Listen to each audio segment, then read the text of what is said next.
Bonjour les sentinelles, j'espère que je vous trouve en parfaite santé ce matin. Le titre de notre exhortation ce jour, c'est Une grâce exceptionnelle pour cette année. Nous sommes toujours dans le livre de Jacques et chapitre 1, versets 9 à 11 dans la version Louis II. Que le frère de condition humble se glorifie de son élévation, que le riche au contraire se glorifie de son humiliation, car il passera comme la fleur de l'herbe. Le soleil s'est levé avec sa chaleur ardente, il a desséché l'herbe, sa fleur est tombée et la beauté de son aspect a disparu. Ainsi le riche se flétrira dans ses entreprises. À première vue, en lisant ce texte en opposition au titre de l'article, on pourrait penser à une contradiction. Et pourtant, dans l'absolu, il n'y en a pas. Voyez-vous, l'épître de Jacques est adressée à tous les chrétiens du monde entier. Et au travers d'elle, le Seigneur nous montre de manière pratique les bonnes manières de vivre en accord avec la foi en Christ. Et puisque dans le monde entier, tous les hommes ne sont pas de conditions sociales égales, il en est ainsi aussi dans le milieu chrétien. Donc l'épître s'adresse à tous, riches et pauvres. Dans cette portion du texte, le Seigneur nous enseigne à nous positionner en lui et lui seul, bien-aimé. Et s'il y a objet ou motif de se glorifier en quoi que ce soit, alors c'est encore en lui que nous devrions nous glorifier. Pas en nous-mêmes, pas en nos capacités, en nos richesses matérielles, intellectuelles et immatérielles, non.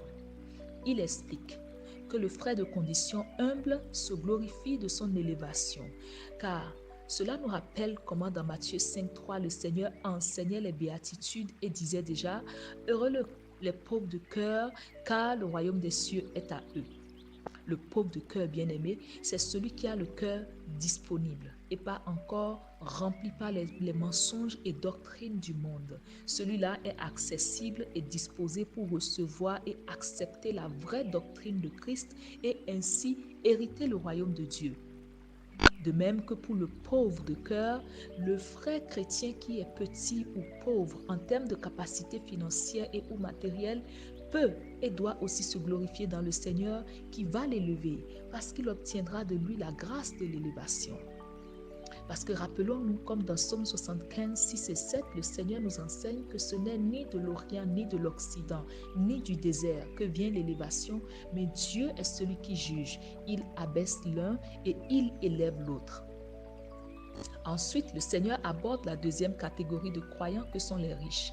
Il explique que le riche, au contraire, se glorifie de son humiliation car il passera comme la fleur de l'herbe. Pourquoi ? Parce que l'herbe a beau porter la fleur la plus belle qui soit, lorsque la simple chaleur du soleil frappe l'herbe, elle meurt et ne peut que laisser tomber la fleur qui elle-même sèche très vite. Qu'est-ce à dire? Est-ce donc que le Seigneur n'aime pas ou ne veut pas que nous prospérions financièrement et matériellement cette année? Non, ce n'est pas cela. Voyez-vous, les personnes riches ont tendance à se confier dans leur richesse, dans leurs capacités et aptitudes. Même lorsque certains riches vous disent c'est grâce à Dieu ou gloire à Dieu, ils ne le pensent pas vraiment pour autant parce que leur pensée reste sur les efforts et tout le stratagème qu'ils ont dû faire pour parvenir au niveau où ils sont. Ce type de chrétiens, Dieu les abaissera afin de leur enseigner l'humilité et pour que leur orgueil ne les perde pas, ce qui sera horrible à vrai dire. De quoi riches et pauvres ont-ils donc besoin en particulier cette année? Eh bien, nous avons tous besoin de la grâce de l'humilité. Bien-aimé, c'est Dieu qui abaisse et c'est encore Dieu qui élève. Et son jugement est basé uniquement sur l'état de nos cœurs. Donc cette année, le Seigneur nous fait la grâce de nous positionner sur lui pour les uns et repositionner sur lui pour les autres afin de jouir pleinement de tout ce qu'il a en réserve pour nous. Refusons cette année de nous confier dans nos propres moyens ou capacités et demandons continuellement à Dieu sa grâce pour demeurer humble avec et en lui seul. Rappelons-nous, l'humilité comme la sagesse se demande tout simplement à Dieu qui nous le donne sans jugement ni protocole. Amen.